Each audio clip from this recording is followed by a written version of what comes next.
We'll walk you through how to get and install Gmail on Windows 11. If you find this helpful, consider subscribing and liking the video. Having Gmail on Windows 11 is really convenient, as it lets you quickly access your inbox, check messages, and send emails whenever you need. To get started, we'll be using Google Chrome.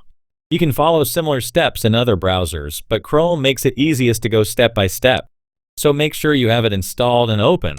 Next, click on the search bar and go to Gmail, or simply head directly to mail.google.com. Once there, make sure you're signed in to your account. After that, click the three dots in the top right corner of Chrome. From the menu, go to Cast, Save, and Share.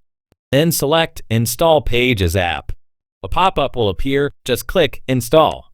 Once installed, you'll see a shortcut on your desktop. Double-click it to open Gmail, and your inbox will load right away, ready for you to use.